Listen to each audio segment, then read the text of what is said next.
Baik, bismillahirrahmanirrahim. Assalamualaikum warahmatullahi wabarakatuh.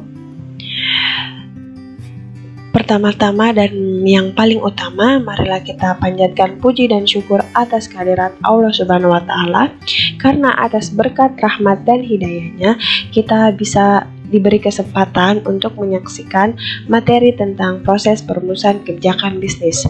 Tak lupa pula salam serta salawat kepada Nabi besar Muhammad SAW.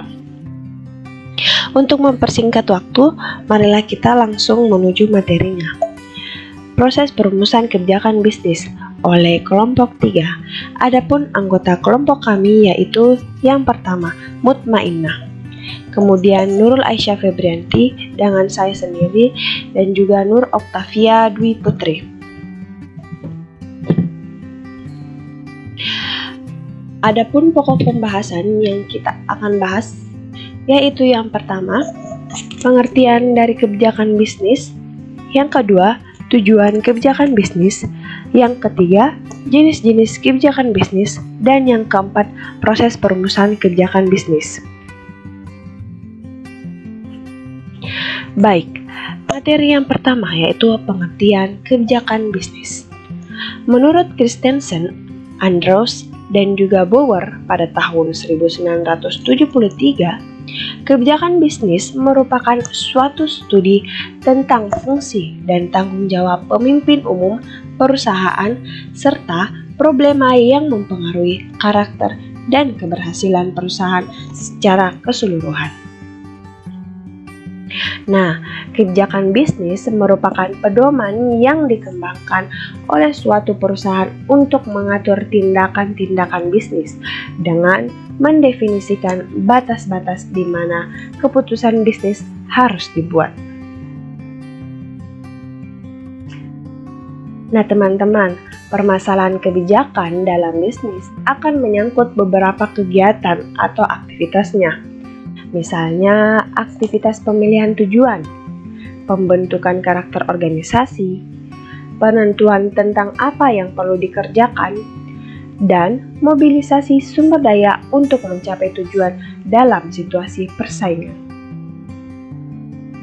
Materi selanjutnya yaitu tujuan kebijakan bisnis.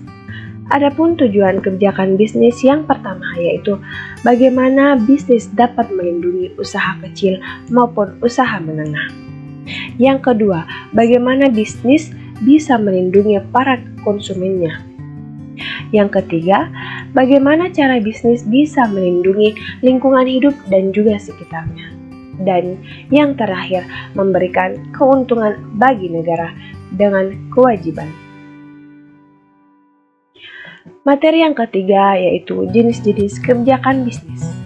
Adapun jenis-jenis kebijakan bisnis yang pertama yaitu kebijakan pemasaran dan iklan. Kebijakan pemasaran dan iklan merupakan proses penyusunan komunikasi terpadu yang bertujuan untuk memberikan informasi mengenai barang atau jasa. Dengan pemasaran yang tepat, konsumen akan tertarik dengan produk dan jasa yang ditawarkan oleh perusahaan sehingga dapat meningkatkan penjualan. Yang kedua, kebijakan produksi. Keputusan manajemen sebagai pedoman untuk melakukan aktivitas produksi dengan tujuan agar perusahaan dapat beroperasi secara efisien. Dan yang ketiga, merupakan kebijakan harga. Kebijakan harga adalah salah satu komponen dalam menentukan pendapatan perusahaan. Tinggi rendahnya harga dapat mempengaruhi jumlah produk yang terjual. Materi selanjutnya akan dibawakan oleh rekan saya yaitu Mutmainnah.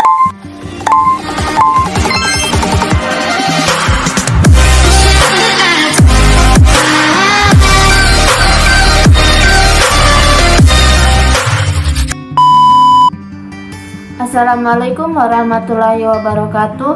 Sebelumnya perkenalkan, nama saya Mutmainnah dengan NIM 351211055 dari kelompok 3. Di sini saya akan melanjutkan materi dari Nurul Aisyah, yaitu proses perumusan kebijakan bisnis. Yang pertama, mengidentifikasi masalah. Untuk dapat merumuskan kebijakan dengan baik, maka masalah-masalah dalam bisnis harus dikenali dan didefinisikan dengan baik pula. Kebijakan bisnis pada dasarnya dibuat untuk memecahkan masalah yang ada di lingkungan hidup sekitar bisnis atau perusahaan dan melindungi konsumen. Kebijakan bisnis meliputi perencanaan dan strategi jangka panjang. Kebijakan bisnis yang baik diawali dengan proses analisis lingkungan, baik eksternal maupun internal. Yang termasuk ke dalam lingkungan eksternal yaitu lingkungan sosial dan lingkungan kerja. Perusahaan mengamati lingkungan eksternal untuk melihat kesempatan dan ancaman yang ada di luar perusahaan. Sedangkan lingkungan internal terdiri dari struktur, budaya, perusahaan, dan sumber daya. Kedua, merumuskan agenda kebijakan. Tidak semua masalah dalam bisnis akan masuk ke dalam agenda kebijakan. Masalah-masalah tersebut saling berkompetisi antara satu dengan yang lain. Hanya masalah-masalah tertentu yang pada akhirnya akan masuk ke dalam agenda kebijakan. Suatu masalah agar masuk ke dalam agenda kebijakan harus mematuhi syarat tertentu, seperti misalnya apakah masalah tersebut mempunyai dampak yang sangat besar bagi orang yang terlibat dalam kegiatan bisnis tersebut dan membutuhkan penanganan yang harus segera dilakukan. Masalah yang telah masuk ke dalam agenda kebijakan akan dibahas oleh para perumus kebijakan. Masalah-masalah tersebut dibahas berdasarkan tingkat urgensinya untuk segera diselesaikan. Agenda kebijakan itu sendiri didefinisikan sebagai tuntutan-tuntutan agar para pembuat kebijakan memilih atau merasa terdorong untuk melakukan tindakan tertentu. Tahap perumusan ini terdiri dari perumusan visi dan misi, perencanaan strategi dan kebijakan perusahaan. Ruang lingkup bisnis meliputi aspek fungsional dan operasional. Bisnis seperti produksi, pemasaran, dan harga pokok atau jasa atau keuangan. Ketiga, melakukan konsultasi. Terselenggaranya suatu konsultasi merupakan langkah kunci dalam proses ini. Artinya, suatu kebijakan yang sehat sebaiknya dibangun di atas hasil konsultasi yang baik dengan semua pihak yang akan terpengaruh oleh kebijakan tersebut. Di samping itu, perlu disiapkan makalah diskusi untuk menjelaskan dan membahas sifat dari suatu masalah, isu, dan fenomena, dan sekaligus meringkas informasi yang dihasilkan dari survei dan penelitian, serta menyarankan sejumlah pilihan kebijakan. Dengan beredarnya kertas atau makalah diskusi untuk semua pemangku kepentingan merupakan langkah awal yang baik dalam proses konsultasi.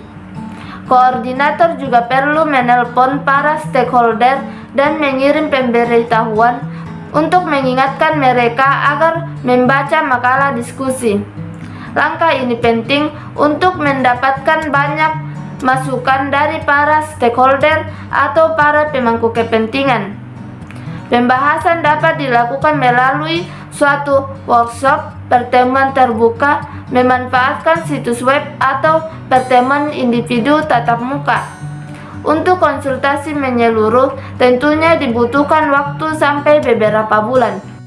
Itulah beberapa materi yang bisa saya sampaikan. Kurang lebihnya mohon dimaafkan.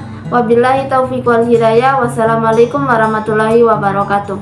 Materi selanjutnya akan dijelaskan oleh Nur Oktavia.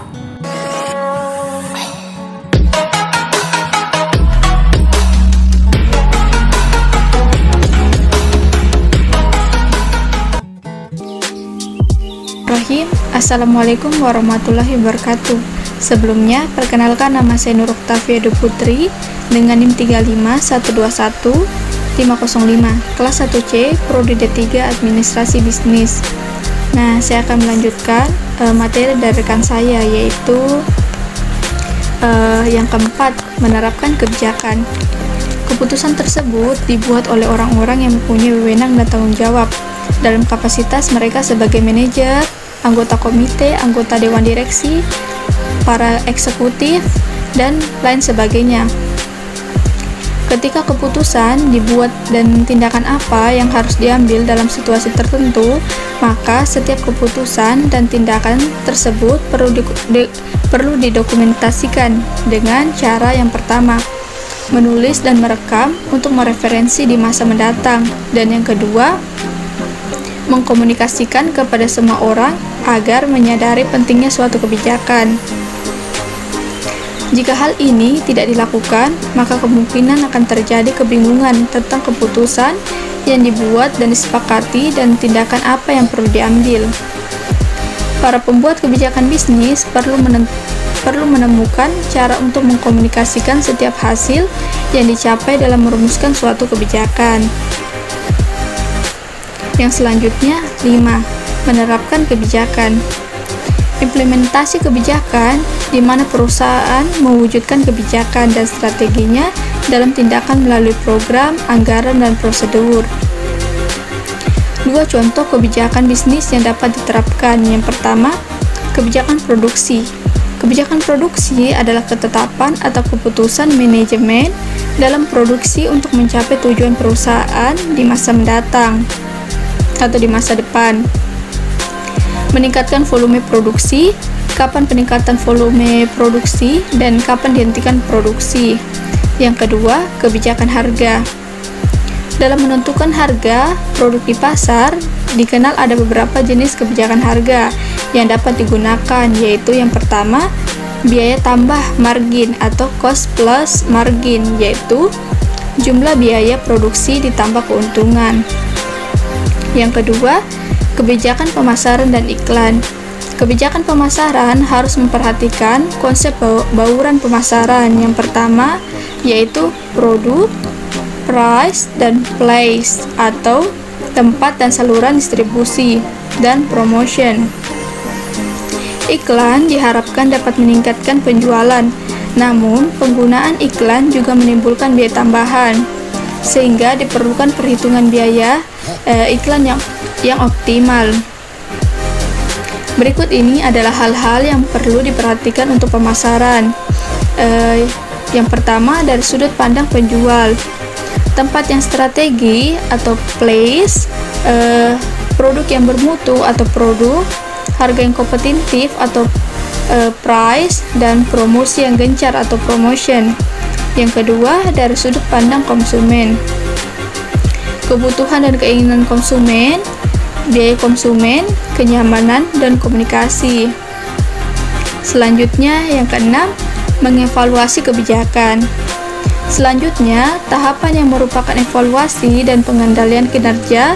Seluruh proses tersebut akan memperoleh umpan balik agar mampu menghasilkan kebijakan dan strategi baru yang lebih baik dari sebelumnya. Nah, namun tidak berarti suatu kebijakan bisa dengan mudahnya berubah-ubah. Suatu kebijakan bisnis harus bersifat stabil sehingga tidak menyebabkan keraguan dan ketidakpastian dalam pemikiran para pemangku kepentingan yang akan mengikutinya sebagai pedoman dan panduan. Demikian yang bisa kami sampaikan, kurang dan lebihnya mohon dimaafkan. Wassalamualaikum warahmatullahi wabarakatuh.